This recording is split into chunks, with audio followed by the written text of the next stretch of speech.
And I'm Yes. hoping they just kind of make it more about like just the core stuff that we all liked about the first season and not as like just this crazy choreographed violent dance gangs.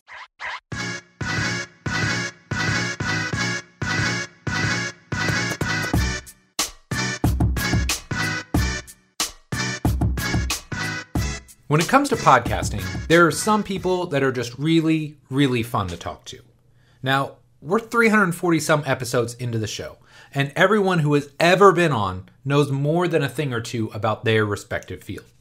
But let me tell you this, if you know somebody personally outside of the show, they're world class at what they do, and they're fun to talk to, well, I can tell you it's probably going to be a pretty darn good show. Doug Kechijian is a physical therapist and CEO and co-founder of Resilient Performance Systems. Resilient seeks to systematically explore the continuum between acute rehabilitation and athletic performance. Resilient's clientele includes athletes and operators from Major League Baseball, the NBA, professional MMA fighters, the X Games, Winter and Summer Olympics, collegiate athletes, as well as those in federal law enforcement tactical teams and military special ops units. Before beginning his sports medicine practice, Doug was a pararescueman in the U.S. Air Force, where he deployed throughout the world to help provide technical rescue capability and emergency medical care to U.S. and allied forces. And in today's show, Doug and I are going to focus on the hot button topic of return to play and his thoughts on how we can improve and streamline that process. Now, if you're a regular to the show, welcome back. As always, love and appreciate you. And if you're new here, welcome. I'm Mike Robertson, and this is the Physical Preparation Podcast. In this show, we take deep dives into the art and science of coaching, cueing, program design, business, and personal development. Basically, anything to help you become a better trainer, coach, or rehab professional. Now, as someone that has essentially been doing return to play in some form or fashion since 2003, this is a topic I'm not only incredibly passionate about, but love talking about in depth. So today, Doug and I are going to start by talking about what the difference is between return to sport and simply training. We'll talk about how financial interests and competition amongst practitioners can negatively impact the results their athletes get. We'll talk about how to delineate the various roles in the return to play process and how practitioners can seamlessly transition athletes from step to step. And last but not least, we'll talk about the psychological side of the rehab process and how to keep your athletes moving in the right direction throughout. Whether you've done return to play for years or just getting into the game, I guarantee there's going to be something in this show that gets you thinking. Now, before we jump into this week's episode, I want to give you a quick recap of the week that was and a little insight as to what's new in my neck of the woods. So, not a ton going on. It's actually kind of nice. Things have slowed down just a little bit. The coaching is continuing to wrap up. I think I'm down to like 3 or 4 guys now. I probably got them a few more weeks, and they're going to be heading off to camp. So, fun and a little bit slower, so that's kind of nice. I get to connect and chat with some of these guys a little bit more, but I can tell you it's also going to be very bittersweet when they take off here in the next couple weeks and I'm left as an empty nester, so to speak, in the gym. But when the coaching backs off a little bit, one thing that's nice is it's allowed me to be far more consistent in my own training. And I feel like over the summer, I didn't do an awful job of staying in shape and keeping the workouts up. I mean, I try and do something every single day, whether it's getting 11, 12,000 steps, just doing 30, 40 push-ups, maybe a quick kettlebell workout. I find ways to stay active, but the workouts that really move the needle from about April or May into early August are pretty few and far between because there's just so much time and so much energy that goes into coaching. So it's felt really good. I feel like I just in a couple weeks have already started to make some really good progress with how my body moves and how I feel. So I'll definitely be keeping you posted on that. The kids are in full swing with their sports. It's been a little bit slower for Cade simply because with his baseball, I just feel like the rain has not been helpful at all. It's like it's beautiful Monday through Saturday, and then on Sunday when he's supposed to play a game or he's supposed to have a doubleheader, it's rained. So hopefully we have a practice tonight. We have a couple games this weekend. Kendall is back in the swing with her soccer. She had 2 games this last weekend, and it's pretty fun, like really watching her grow. You can almost see week to week the growth and the development, and just excited to see where she continues to grow and evolve, because she's played way more positions this year. Normally she played on the wing. She's still playing on the wing, but now she's playing center mid a little bit, which I think is a great spot for her because she's really good on the ball. She's got really good awareness and good passing skills. She's even played a little bit of striker, which is very new for her. So just excited to see how she continues to get better. And I think the most important thing for me right now is it's a bigger commitment this year, right? She went from 2 practices a week to 3. Some weekends we have 1 game, some weekends we have 2, or, on the off chance we're at a tournament, we may play as many as 3 or 4 games. And every day she talks about, I'm excited for practice, I'm excited to play. So as a parent, that's, I think, the most important thing is she's enjoying the game, she's enjoying the process, and hopefully she continues to get better as the season goes on. So, the last thing that I wanted to mention here was, again, as my own coaching has backed off in the gym, and I'm not coaching Kendall's team in soccer. I watch the practices, but I'm not actively coaching, is it's allowed for a lot more of my own Con Ed. Because there were a lot of things over the summer that I'd started to make lists on. If you were following me on Twitter and on Instagram, I put some stuff out there earlier about knee pain, about tendinopathies, about Achilles stuff, about force plates, just lots of Con Ed going on. I've been listening to all kinds of different podcasts, taking notes, the YouTube videos. I got the Exerfly course on flywheel training because I really want to just learn more. Like, I've learned a lot this summer, and I feel like I'm much farther along than I was when I started this summer, but excited to dive in more about the science and practice behind flywheel training. And arguably the biggest thing is we just invested in a set of Hawkin Dynamics force plates. So those will hopefully be here in the next 3 to 4-ish weeks, depending on when they turn those around. Somewhat related, Hawkin Dynamics will also be coming on as a sponsor to the podcast. I was excited to partner with them because I met Drake a couple months ago. I met him over the summer. He was in town for an event, and just blown away at the quality of the plates, at the ease of use. And this is really, I think, the next step in my own evolution, as well as what we're going to do at iFast, because people know we know what we're doing when it comes to movement, but I really want to become more objective. And, it's great to say, oh yeah, this person looks good. And, our coaching eye, I will never discount how important a highly trained coaching eye is. But at the same time, being able to have those measurables, to have those objective KPIs that we can show to our athletes and say, hey, look, this is where you started. This is where you're at. I think there's unlimited potential there. So just really excited about the future, about the continued evolution of myself in the gym. So much more to come on that, but definitely excited about the future. Okay, that does it for me. We're going to take a quick break, and then we're going to jump into this awesome episode with my guy, Doug.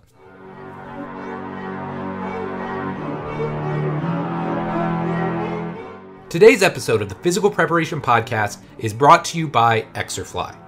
If you're unfamiliar with flywheel training, it's a method of strength training where your athletes generate resistance by using the inertia of a flywheel instead of traditional gravity-based resistance training.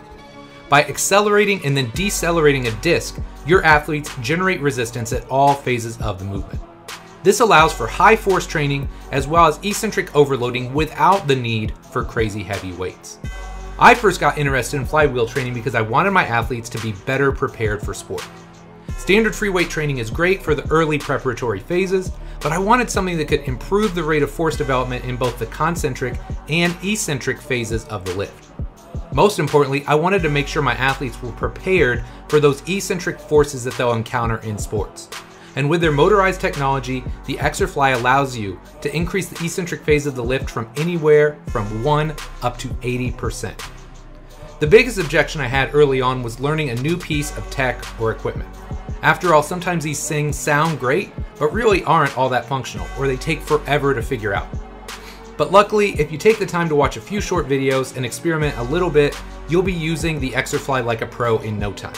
Setup is quick and easy, and my athletes are absolutely loving it. Last but not least, there are tons of different exercises and variations you can use as well. Whether we're talking squats, hinges, presses, split squats, if you can think of it, chances are you can figure out a way to do it with the Xerfly. The really cool thing is Xerfly is used by numerous teams in the NFL, NBA, over 50% of the English Premier League, and numerous Olympic developmental programs as well.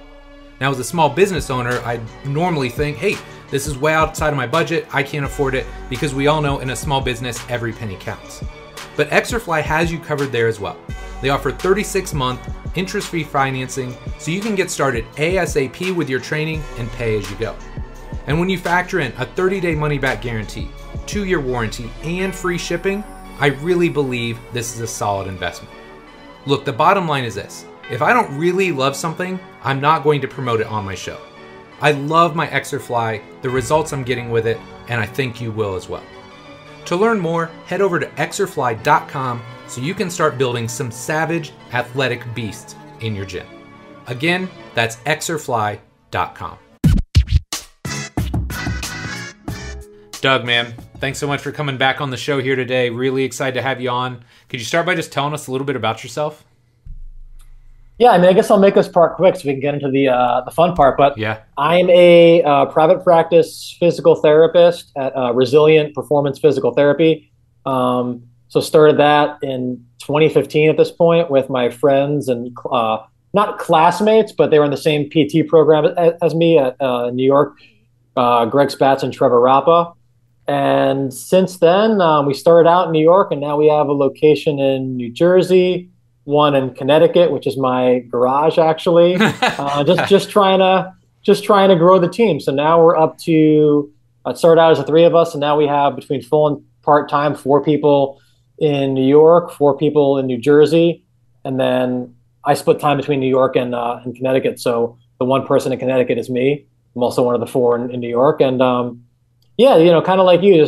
I know we're going to talk about kind of exploring that continuum between rehab and training. So I think that's something that all of the therapists at Resilient are interested in, and just trying to, a lot of times, like, we don't have access to good strength coaches like you and the people that listen to your podcast. So just by virtue of the fact that they don't have access to those people, we kind of have to delve into the strength and conditioning side of things. So I know that we're going to get, a lot deeper into that and kind of what the delineation should be between the different professions. But I think there's a lot more similarities than differences. Yeah, I love it, man. Now, people don't know, you had to be in the top 30 or 40 people that I had on the show, man. But then looking back, we're on episode like 340 or 350 at this point. So it's been a hot minute since you were on. Like, what's new in your neck of the woods, man? I mean, you'd probably just started Resilient. Then what else is new? Yeah, and I mean, that's crazy. Like, I don't know how you do this every week. And because at one point I was doing podcasts, and as you know, like, life only gets busier, and to do it once a week doesn't sound like a lot, but it's a lot. Yep. I mean, besides like just the, trying to like just grow Resilient. I mean, I would say the biggest change was just personally, like, have a son now. I'm a dad, and trying to grow the 2 families. The personal and professional one. So 1 child now, and hopefully more at some point down the road. So that's been fun. Also a challenge. There's no school for that. You just kind of figure it out. But yeah, it kind of shows, as that when you really like have to do something, you figure it out. Yes. Yeah, I love it, man. I love it. So, one thing that I've always loved about you is that as a PT, you're not only super pragmatic, but you really see both sides of the continuum, right? You see the rehab side, but you also like to get in the gym and train yourself. So with that being said, I'd love to start with this question.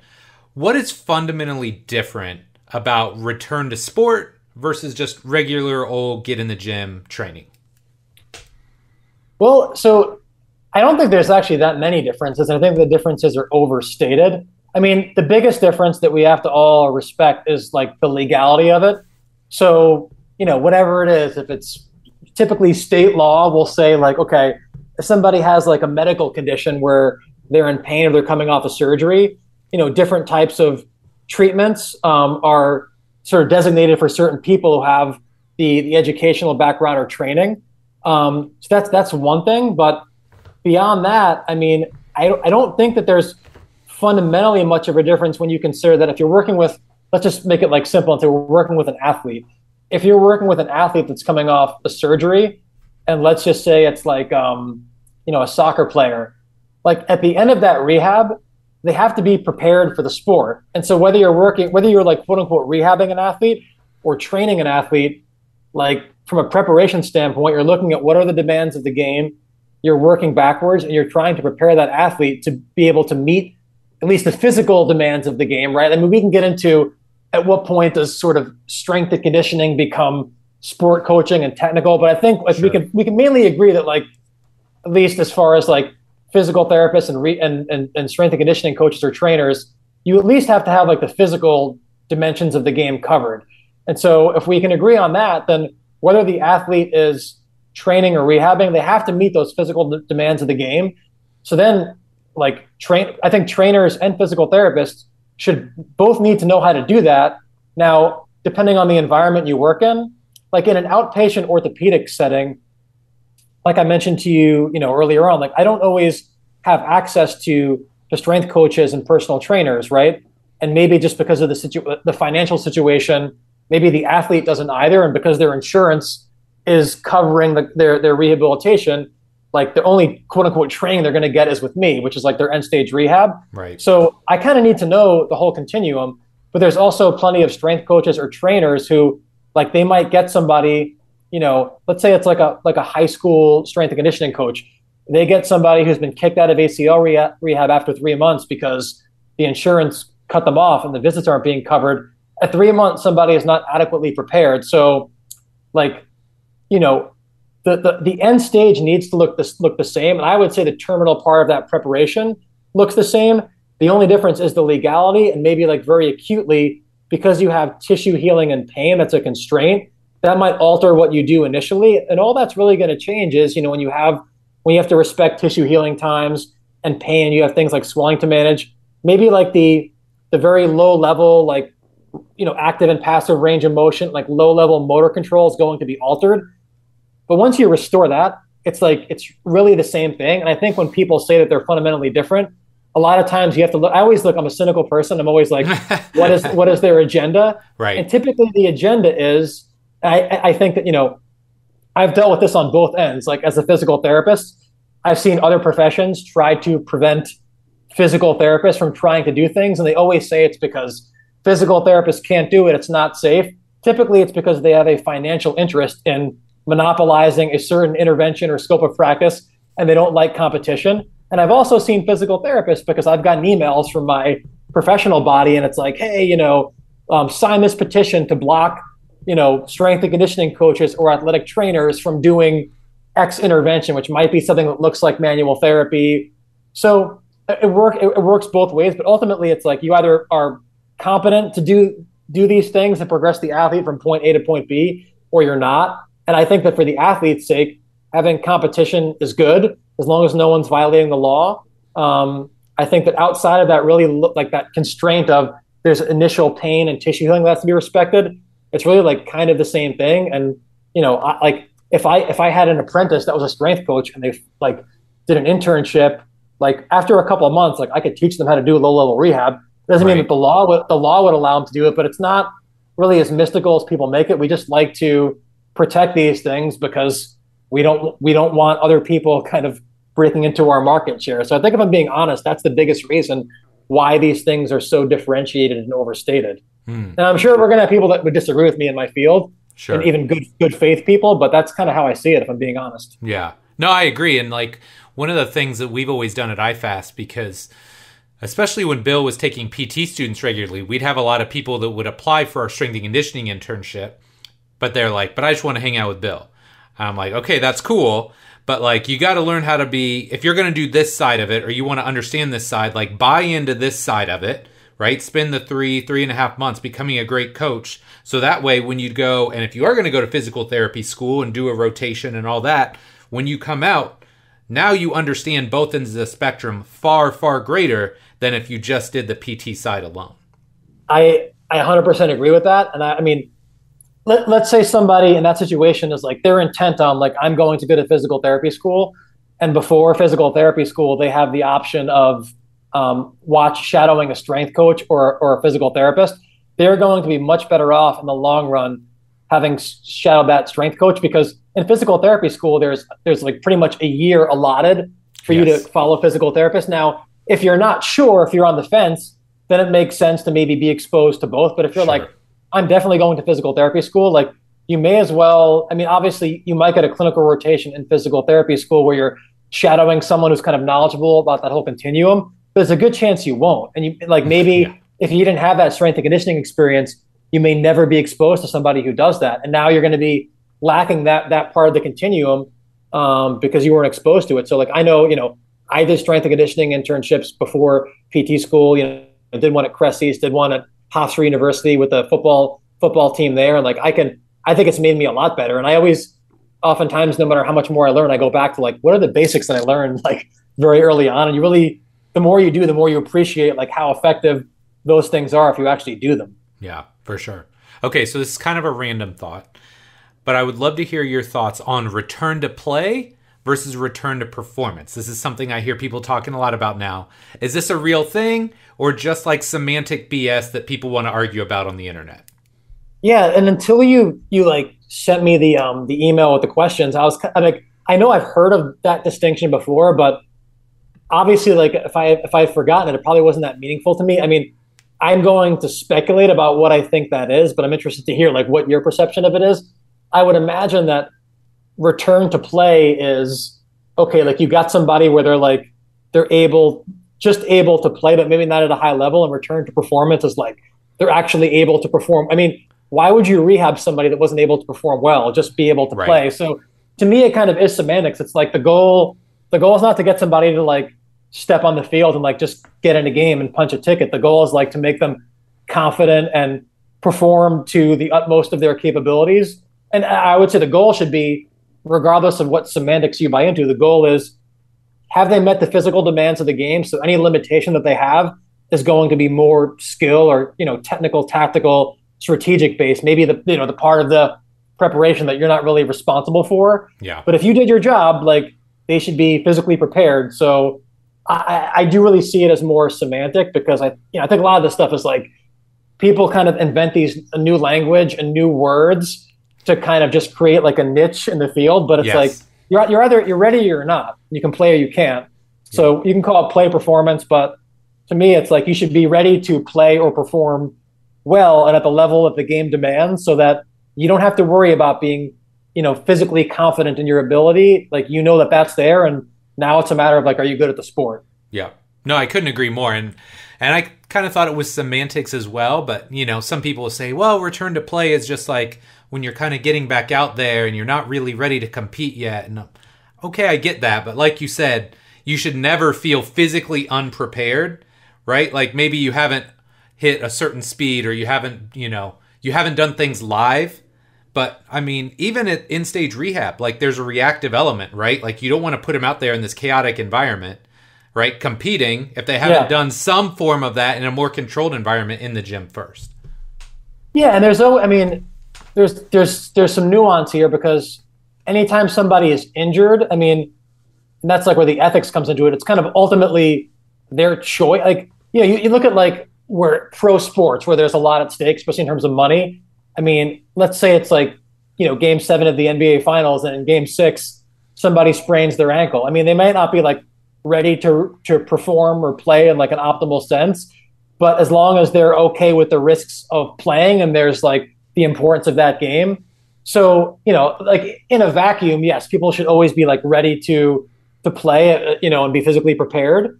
But depending on like the importance of the game and, is it a contract year and all these, as long as the athlete knows the risks and they're aware of those risks and you're transparent, then it's like kind of their choice. But, if you're like, if you have unlimited time with somebody and you don't have an eminent game or competition, then they should be as ready to play as they're ever going to be, Yeah.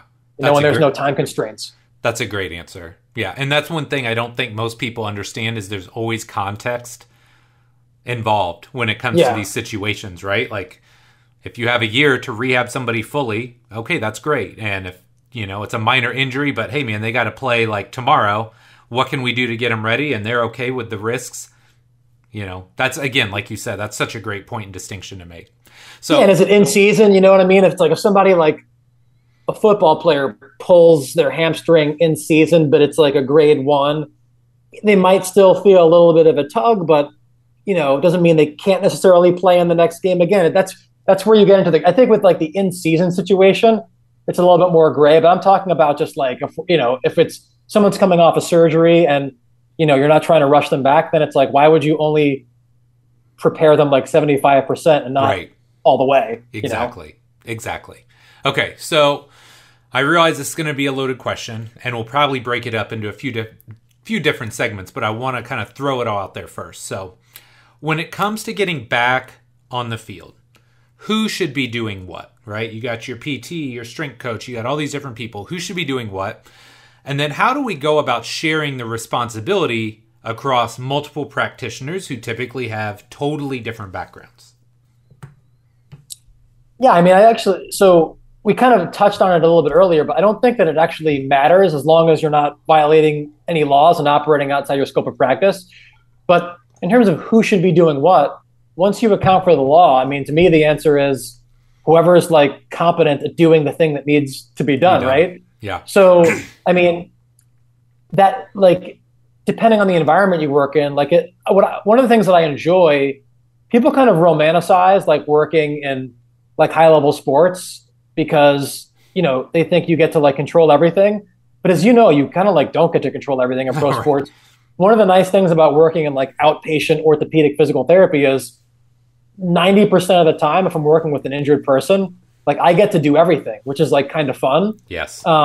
So because there is no strength coach, there is no athletic trainer. It's like there's, a lot of times, like I work with like track athletes where their track coaches don't want anything to do with somebody who's injured. So like I'm programming their track stuff, and it's kind of fun. I mean, I'm not saying that like, if someone's like an Olympic sprinter, like I'm going to be analyzing their block start relative to other sprinters. But if it's like a team sport athlete and it's like they need to be like fast for their sport, like I'm comfortable with that. I know my limitations, at like a really high level, but I think it just really comes down to like doing a needs analysis of the athlete and being honest about, am I qualified to do this? And like, am I the best person to do it?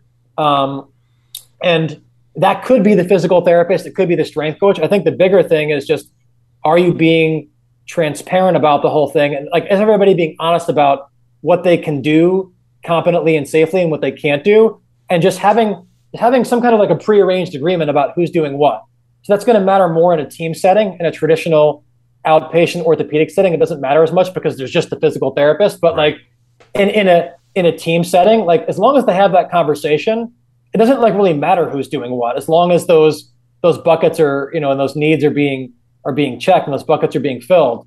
But like especially at the terminal part of rehab, like if it's a field sport athlete, they have to be sprinting, they have to be doing change of direction work. So like that could be the physical therapist, it could be the strength coach. It's like who just feels like they're able to do it. I think if I'm being honest, like a lot of physical therapists probably aren't that comfortable with that. Like I'm generalizing as a whole. So in that case, I think that the strength coach, if I had to like pick, is probably going to be more competent at that aspect of the preparation. But it just comes down to the transparency and just if you work in a team setting, figuring out like, all right, like what does the athlete actually need to accomplish, and who on this team is capable and qualified of doing those things. And then I think it does help to have some redundancy because you don't always want to have like one person who can do something. But where there is shared responsibility and shared competence, just figuring out who's doing what. There's no really right or wrong answer. It's just as long as those things are being addressed and you're operating within your scope of practice, I truly don't think that it matters that much, which again is not going to be a satisfying answer to a lot of people, but it really doesn't. Like, because if the person who's working with the athlete knows what they're doing, does the title and the letters like really matter? I just don't think that it does. Right. Well, and this is something now, I don't think Bill and I's situation is in any way, shape, or form normal, right? I don't think there's a ton of places, at least like us, that are independent, that have a PT and a strength coach that work kind of in conjunction with each other. But I can tell you there's numerous times where he'll say, hey, I need you to do X, Y, and Z that would look more like rehabby, or vice versa. You know what I mean? It's like, hey, here's what I'm doing on the strength and conditioning side. Can you help me kind of, help me reinforce that with what you're doing in the gym or in the purple room. And so I think, like you said, it comes down to, and we're going to talk more about this in a minute, but like the communication side of it, right? Relaying who's doing what, kind of clarifying those roles, but then just being comfortable with, hey, who is this person that I'm working with? What kind of conversations can I have? What is their experience? And that's one great thing. I mean, Bill and I have worked together like 15 some years now.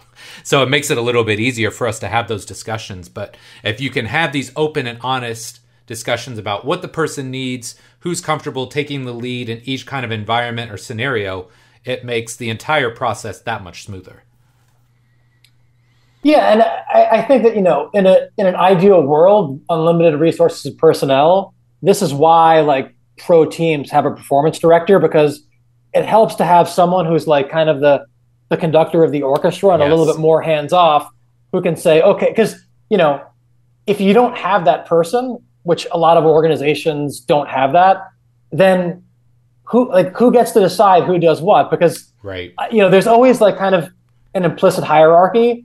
And it's like, I don't know if the PT should be the one saying, well, because I'm the PT, here's what I'm going to do and here's what you're going to do. That's not like really fair. Right. That's often the default.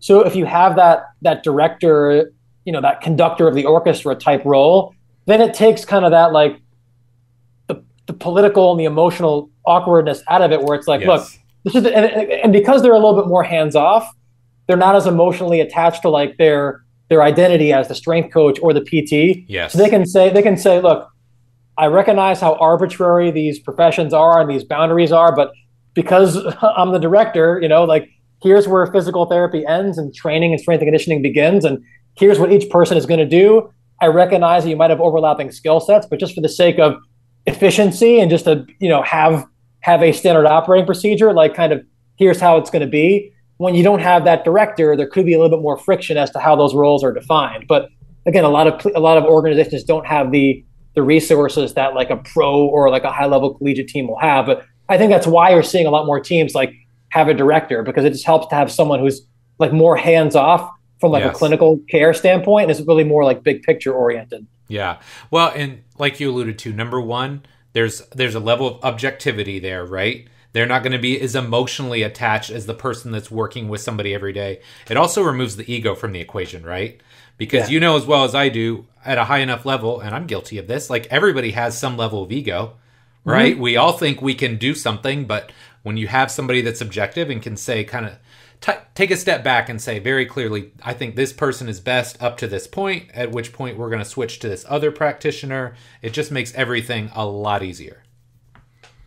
Yeah, and the other piece I think that is important is I'm all for like decentralized command. Like I would never refer an athlete to a strength coach or a trainer that I didn't trust. Yep. So like, and this is just me. I never tell a strength coach that like, hey, here's what I think you should do with this athlete. I might say like, here's what I found, but ultimately I might say, here's what I don't think you should do, provide kind of like a constraint. Mm-hmm. But other than that, like, I don't want to tell another provider like how to do their job, So like, you're going to do your own assessment. If you think someone needs something, you're going to find it. Like my biggest thing is like, here are the things that I think are like really bad for this person to do. Yes. And beyond that. And that's why that ties into like protocols, where I think a lot of protocols where, in rehab, it'll say like, okay, at 12 weeks, here's the exact running progression you should use. And I'm kind of like, just tell me when you think it's safe to run. If it's like a surgeon, like I think it's fair to defer to the surgeon as to when you want this person to start running. But I don't like it as much when I'm told like, okay, here's exactly how you think their return to run progression should be, because I really want to know like, all right, what are you worried about from like a harm standpoint? Other than that, and like the absolute no's, like let people kind of figure it out and kind of empower them. Right. And I think that works. That should go for, from surgeon to physical therapist to strength coach, and, in any of those directions. But that's why you've got to work with people that you can trust, because if you don't trust them, I don't think that like micromanaging is going to make it any better, No. Because they might still mess up the protocol if you don't trust them. So just find people you can trust, give them some constraints, but then let them run and do what they're good at. Yeah, I love it, man.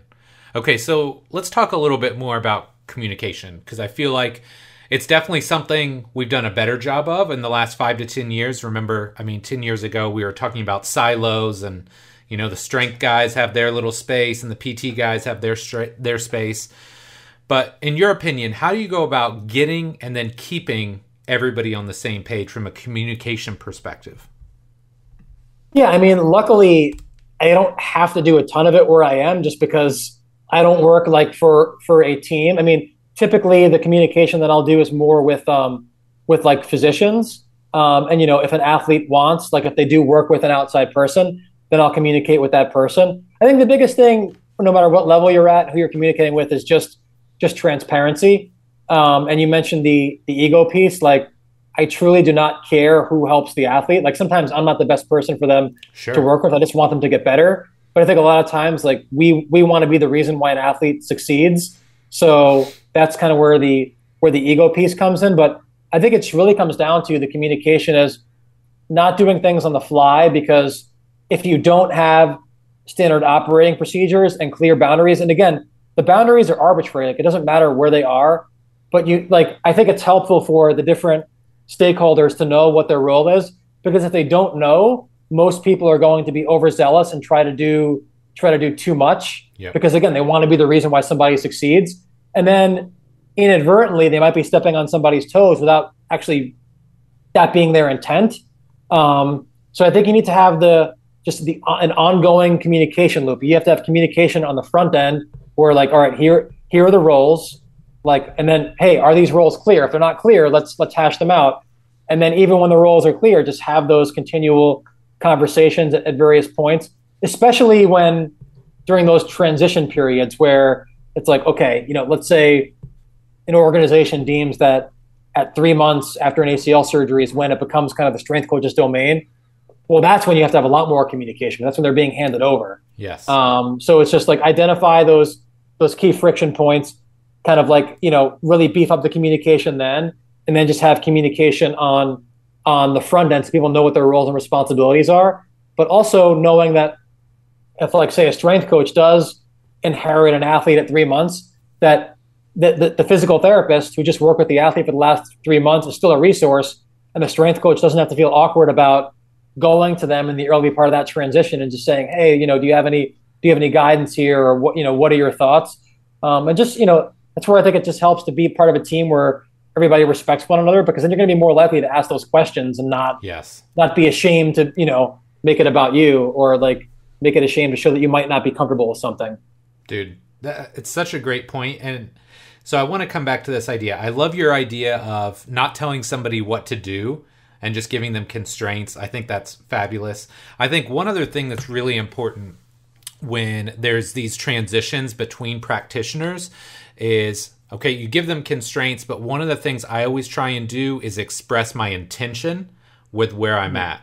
Right? Yeah. So without telling you, hey, you need to do this exercise or this activity, whatever, I'll try and make very clear, like, hey, look, here's what we've been doing. This is my intent, or this is where I see that they're at. And then they're free to, again, they've got agency in the process now, and they can say, okay, well, this is what Mike was trying to do. This is what I found works well. And then they can kind of take up the slack from there, so to speak. But I think that idea of providing intention gives them just some ideas to where they're at in the training process, and then it just makes kind of that pass off a little bit smoother.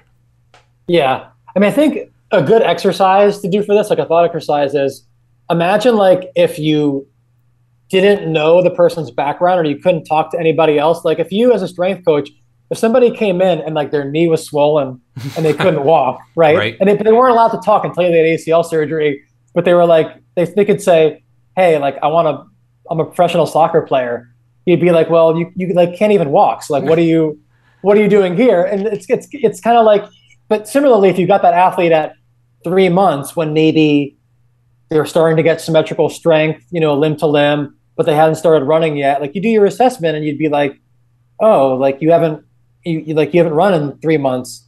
If you knew an athlete hadn't run in 3 months, you wouldn't have them sprint max velocity day one. You would have a progression. It's like, all right, well, let me watch you, like, do a stride, or like even like a sprinting drill, like, you already have progressions for these things. So, obviously, like, that's not the world we live in, and we can talk to people and communicate. But yeah, I think your point is a good one. Like, just if you're handing over someone, typically like from, let's say, like a rehab provider to a strength coach, it's like, here's where I've gotten them, here's what they can do now.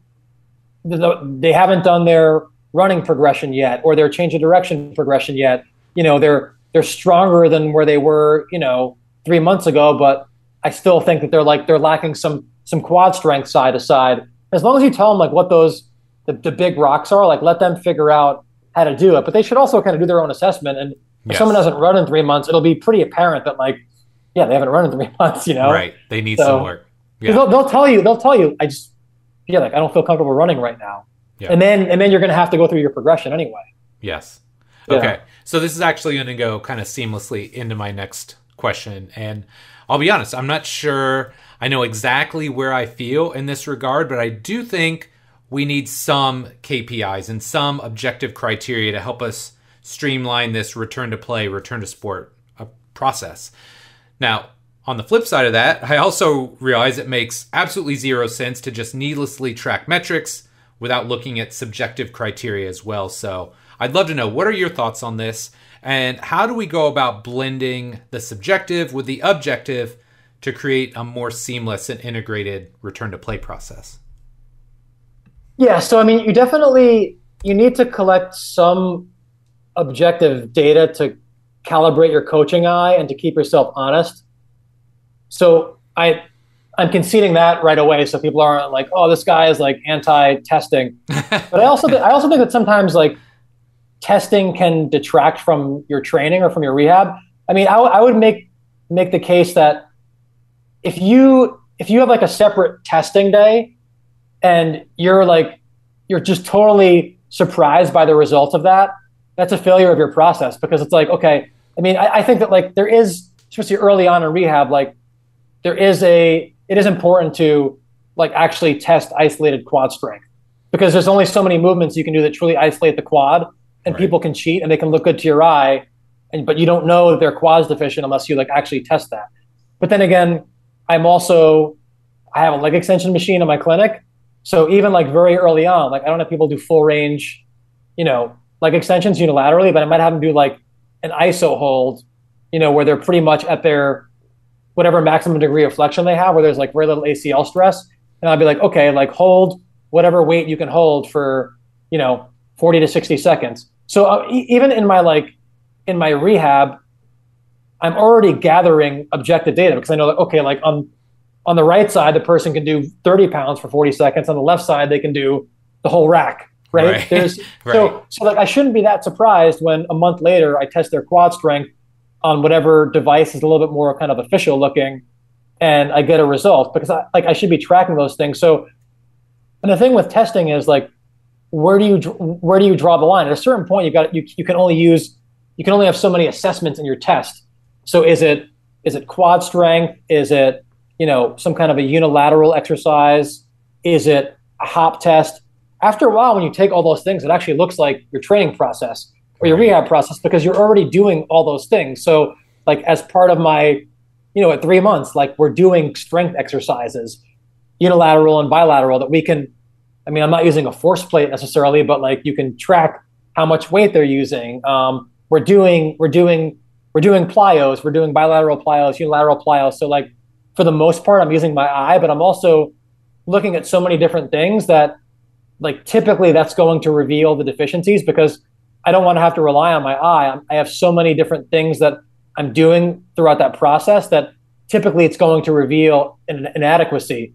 But I do think we need to like, use some objective testing. The question is just like, where do you draw the line on how much? I do think that the things that people test oftentimes are arbitrary. I think as long as you are testing, early on quad strength in some way, you are testing some kind of like a more of a compound movement, leg to leg, you are doing some kind of a jump test. Like, I don't know if we're going to be able to have the precision to say, okay, based on this one or two tests, we know someone's prepared or not. And I would never want to rely on only two things. Right. I want to rely on a more global process. So that's kind of where I am on it. I think you definitely do need some objective things, but I also think there's some people that are just so obsessed with finding like the perfect tests, quote unquote, that like those things don't really exist. And how many tests do you have to use to really inform your process? At a certain point, all of that testing blends into like the right training program and process should be diagnostic. And if you're, like I said, if you need a separate testing day to really like tell the athlete where that athlete is, then it's probably a failure of your process that you're like so surprised by those results. It kind of reminds me of like when I was in the military, like just as part of being in the Air Force, like once a year you had to take a shooting test, but the shooting test was generally so easy, it was objective, but like we always held ourselves to a higher standard than the test, so we were never worried about it. And because we did so much shooting and range time and drilling on the range, like the test wasn't hard, and like kind of our training was the test. We were testing ourselves every day and trying to quantify it. So I think that, ultimately the real goal should be, instead of obsessing about like what separate tests you're doing, because if you're doing testing that's separate from your training, then how important is the test? If it's really important, you should be doing it. You should be doing it pretty frequently, and you should have a way to quantify it. I know there was a discussion on social media lately and Mike Boyle was chiming in talking about like the three jump test, like three horizontal jumps, like basically a triple jump on one leg. And his point was like, if you would never do this with a healthy athlete, why would you do it in someone that's like 4 months post ACL just to get data? And I kind of agree with that. It's like, if you would never do it in a healthy person, why would you do it in training? Now the counter to that is like, I might with a healthy person typically not look for like some of the isolated tests. Like in a healthy person, I'm less likely to look at like isolated limb to limb quad strength than I would in an injured person.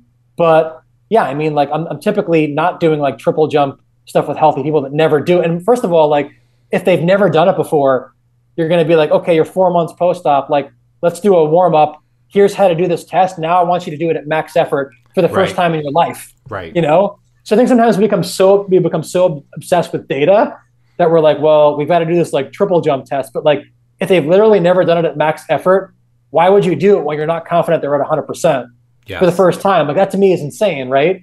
So that's kind of where I'm on it. Like I recognize that it's important, but I think your process should also be somewhat diagnostic and quantifiable, where you don't need to rely on separate testing that detracts from what you would normally want to do that day. Yeah.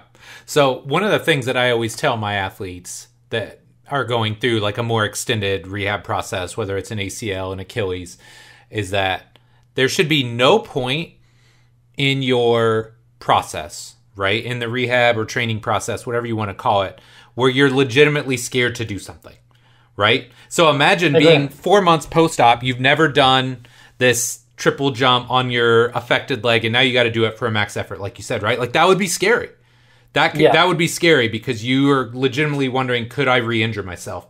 So I always tell these athletes, look, as we're going through this process, if we've done our job as strength coaches or physical therapists, everything should be so streamlined and smooth, you're never afraid to take that next step. Maybe trying something new, but it's never like you're going from like level 1 to level 10 in one session. Yeah, and I mean, I think that's a great point. And even if you're not coming off an injury, like if somebody says, "Hey, Mike, like we're going to do a max, we're going to max out on something. It's a test." Like your like stress response goes up, your anxiety goes up because you want to do well. And sometimes like a rehabbing athlete, depending on like that's the last thing they need is more psychological stress and reasons to feel guarded, right? Whereas like if you're just keeping track of what they're normally doing and you're quantifying it, but not really making a big deal out of it, you're getting the data you need without driving some of that anxiety. Now, like if I like work for an NBA team where I have a limited budget, like, yeah, I would do the same stuff I normally do on a force plate because why not? We'd be doing our plyos on a force plate, and then now you're really like, that's truly diagnostic because you're testing it. But I don't know how many like separate testing days I would have, because it's also like you're trying to like just maximize like their adaptation, and now you can't do the training thing you wanted because you've got to get a diagnostic number. And a lot of times like the testing stuff isn't really for you or the athlete, it's because you answer to somebody. Again, going back to like I'm cynical, a lot of times it's like you have to justify what you're doing to somebody else, and just giving them a number makes them feel better. It's kind of like in the early COVID, like just stay 6 feet away from people and you're good. That number makes you feel good, but like how robust is that number? Like, and a lot of times people don't really question how people derived at that number. As long as you give them a number, you're off the hook. And now you can go back and do what you really want to do. Right. So, but I recognize that like we all answer to somebody. So sometimes you have to just give somebody a number to give yourself some breathing room. But it doesn't always tell the whole story. Yeah, I love it, man. Okay, so again, this kind of goes seamlessly into my next thought, because if anybody has done a long-term rehab, an ACL and Achilles, there's not just the physiological or the physical side, but there's the psychological aspect to the process as well. So how do you account for this? Or maybe how do you address the psychological side throughout the process? I think the main answer is you already touched on it, which is if you use the right progression, you can't really differentiate the physical from the psychological. Like Sapolsky talks about this. He's got that human behavioral biology course on Stanford on YouTube. I remember watching that. And his first lecture is all about buckets and how we compartmentalize things and have these like specialized domains and disciplines because it makes things easier to study to separate them. But in reality, I think that the psychological piece is, I'm not going to say totally, but largely addressed if you do the right progressions. Because if you tell somebody that's not prepared to sprint to go and like play in a game and they've never sprinted before and now they've got to do it and react to a live opponent in an adversarial way, psychologically that's going to drive their stress response, right? Whereas like if you've done things that ultimately mimic the game in your preparation, and then you use the right progressions, like you don't just throw them into a game, but maybe you do, one-on-one stuff and then two-on-two stuff and then a small-sided game, and then you play full court where the speeds are higher.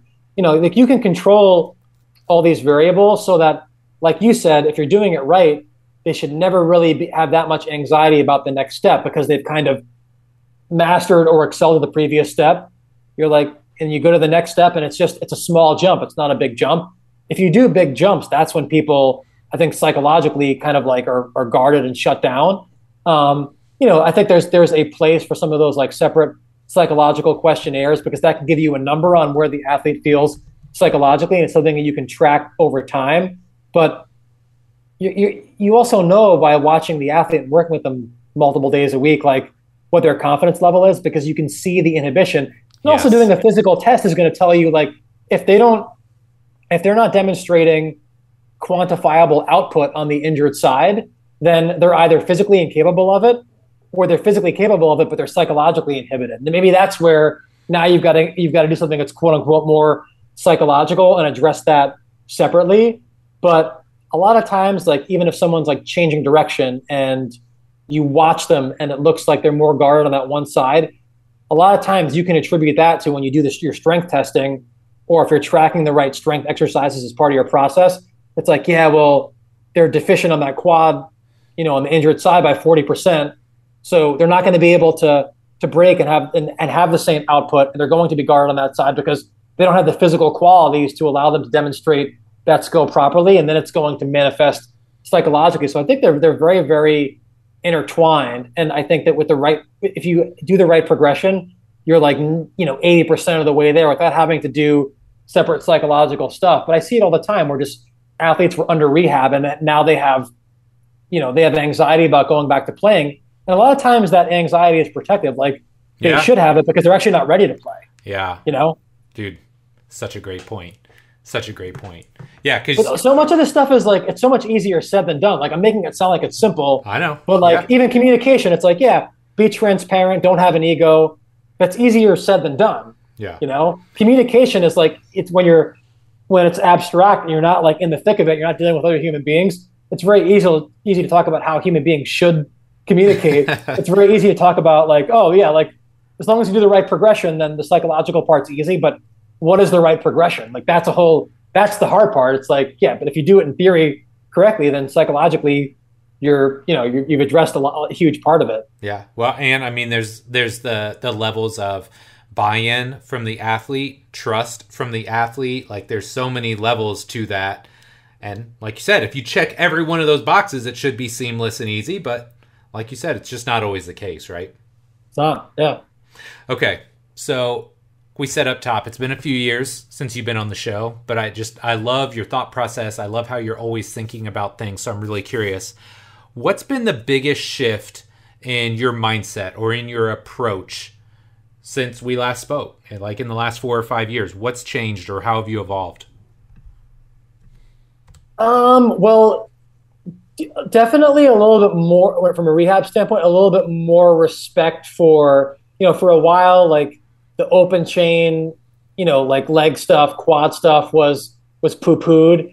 And I do think there's some validity to, like, in a closed chain multi-joint movement, a lot of times like the athlete can fool you. And sometimes like the only way to, because I see all these things now on the internet where like people are just taking some of these like a squat, and they're doing everything they can to make it a leg extension. It's like they're ramping people up. They're keeping their torso like at a totally upright angle. And it's a lot of it just because like they have too much pride to just put them on a machine because machines are bad. It's like, Right. just put them on the effing machine and have them do a leg extension, because what you really want is you're like trying to isolate the quad. Yeah. So just go ahead and do it. And now in a leg extension, like no other muscle for the most part can really take over. Like you can't like have your hamstring contribute to leg extension, knee extension, Right. in an open chain. So just like go do that. I think that they're, especially earlier on, like I do appreciate the need to do some of like the more like isolated type movements. Maybe whereas at one time like I was just like too prideful to like Yeah. train the machine or do that kind of thing. And I might even do it even with someone who's quote unquote healthy or like fully rehab, because sometimes they can still default to wanting to inhibit that injured area if you don't, periodically expose them to that. So, I mean, that could be a case where like if you don't actually like want to do it regularly as part of your process, then maybe periodically test it to make sure that it doesn't need to be like part of your training program. Then the other part is, I mean, kind of the more, I would say just like I keep things way more simple than I used to. And because earlier on, like there was my maybe like more of a factor in me not getting the result that I want was like I just didn't know what to do. And now I feel like there's less of not knowing what to do. I'm not saying that doesn't happen, but it's more of I know what to do, but how do I get this person to do it?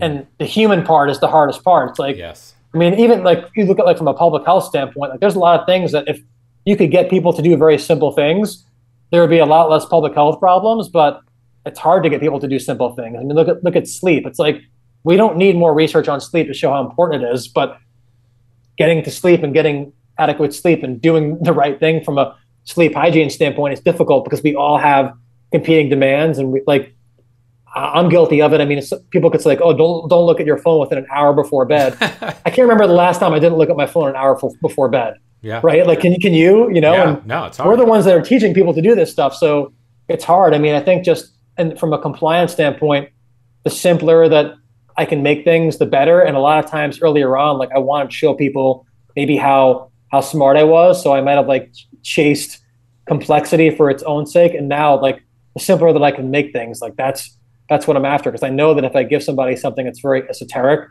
they're just not going to do it, and then they're not going to get the result that they want, and that ultimately reflects poorly on you. Yeah. And then they're not happy. So just like simpler is always better. So, like, I just keep coming back to this. Like, people that come to you already probably think you're really smart, right? Just by default of who you are, your profession, they trust that you're smart. So at that point, it really comes more about like, do you get them the result that they want, right? Yeah. Like if you get them the result, they already think you're smart. Like that's a huge win. So now they're like, oh my gosh, Doug's the best PT I've ever worked with, versus, hey, look how smart I am. And I'm adding all this needless complexity and I sound really smart, but then I don't get the result that you want.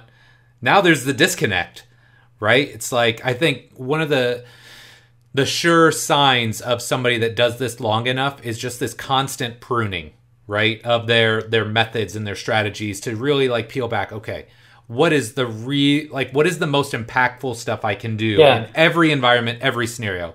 And it's part of the process, right?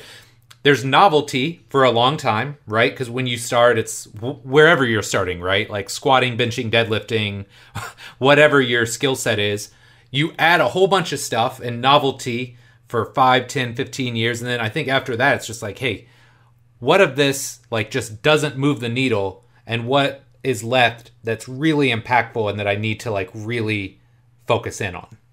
That's a great point. I mean, it's really just triage, right? And I think there's probably a time when I wasn't as maybe attentive to what the athlete or patient really wanted. And it was more like, well, I think you should be able to do all these things before you do this. But it wasn't because they really needed to do. I mean, ultimately, it's like, why are they there, and what do they want to do? Because we all have a bias going into the fields that we went into, whether it's like strength and conditioning or physical therapy, we were obsessed with like, okay, like how well do you move? And, you know, like a lot of times some people I think a lot of times just need like output, especially with Gen Pop, you know, absolutely. Like if you're working with like an elite athlete that has these crazy outputs, for them, maybe they need to worry about like maybe more like how they're doing something. So they're not like just continually loading the same tissues all the time. Right. But there are some people, especially in a Gen Pop setting, where it's like, I could do all the movement screening in the world and find like a ton of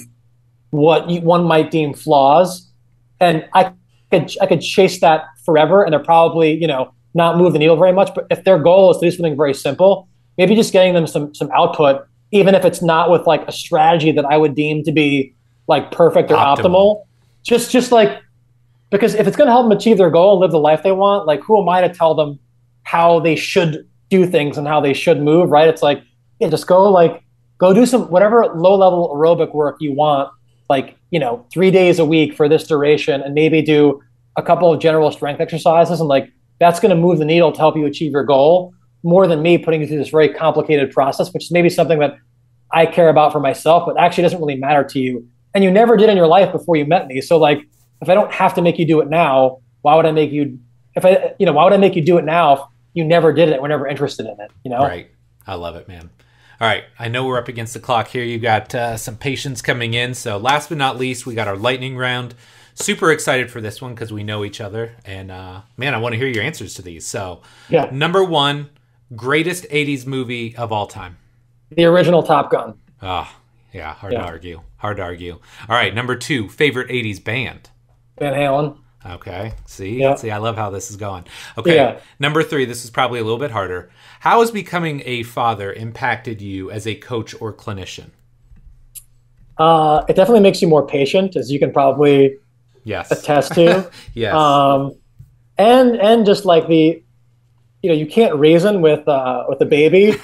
So having like just learning the emotional control and the composure of like, I can't reason this person out of it. Just have to learn to kind of ride out the storm. But it also made me appreciate like how many adults truly do act like children, and how sometimes like you're just like, how are you have to almost like babysit people to get them to do certain things to get the result you want. So sometimes it's not that much different, but definitely patience is the big thing. I love it. Okay, number four, Cobra Kai. Amazing or just okay? The first season was amazing, huge nostalgia factor there. Yes. I thought that the subsequent seasons, it got a little crazy where it was like, kids were throwing each other off balconies and getting paralyzed. Like that was like a little bit too much, kind of like heavy. That became a little bit too violent, But I'm thinking that this next season coming up is things are going to come together. Yes. And I'm hoping they just kind of make it more about like just the core stuff that we all liked about the first season, and not as like just this crazy choreographed violent dance gangs, and just go back to, trying to just make it more like it was back, the original. Yeah. The first season, classic. Yeah. It was so good. Okay. Yeah. Last but not least, number five, what's next for Doug Kachigian, man? Yeah, like I said before, just trying to grow the team at home and the team professionally. And then we're actually at Resilient. We're writing we just signed a contract with Human Kinetics to write a return to sport book. Nice. which will be challenging but fun, because it's one thing to like think that stuff. It's another to actually articulate it in a concrete way, in a way that other people can digest. So yeah, we just we're like kind of a month into that, and that's awesome. Have a bunch of words written down, but nothing that's that coherent yet. And there's Greg, Trevor, and I are all writing it. So it's also a challenge just to like getting people to not say the same thing and make it seamless. But I definitely wouldn't want to do it by myself. So it's gonna be fun. But just one more juice to squeeze out of the orange. Yes. Well, and here's the great thing, and I've always told people this: like stuff like that will tighten up everything that you do. Right? Yeah. Because all the stuff that's in your brain bouncing around that you maybe take for granted, now trying to get it out and make it into something that somebody else can understand, your process is going to be so much tighter after this, man. I'm excited. Yeah, you've done it a bunch of times. You've got some practice, yeah. Yeah, so. I've done a few things like that. So yeah. Well, Doug, man, so great catching up with you today. Where can my listeners find out more about you? Yeah, we're on Instagram. Resilient PPT is the handle, and then our website is resilientperformance.com. My personal, social media wise, I do Twitter the most personally. It's Green Feet PT is the handle there. But I would say probably like, if you want something, reaching out via the website is the best thing, or DMing on Instagram or Twitter. Perfect. I'll make sure I get all the links in the show notes. But again, man, thank you so much for your time, Doug. This was awesome. Yeah, thanks, man. Always fun to chat. All right, my friend, that does it for this week's episode with Doug Kechijian.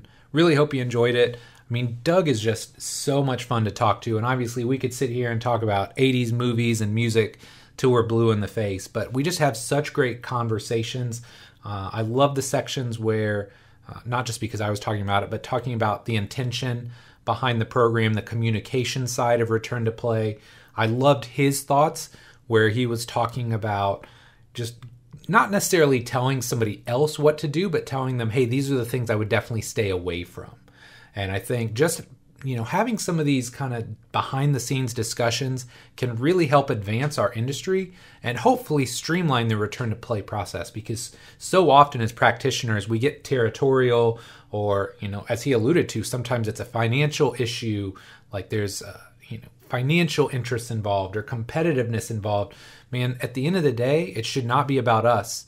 It should be about us giving our athletes the best possible chance for a full return to play and return to sport. So again, really hope you enjoyed the episode. If you did, do me a small favor and just share this with a fellow practitioner, somebody else that you think would benefit from hearing Doug and I's discussion, maybe somebody that is either in return to play or wants to get into the return to play side of the field. So, my friend, as always, thank you so much for your support. Love and appreciate you. And we'll be back next week with our next episode. Take care.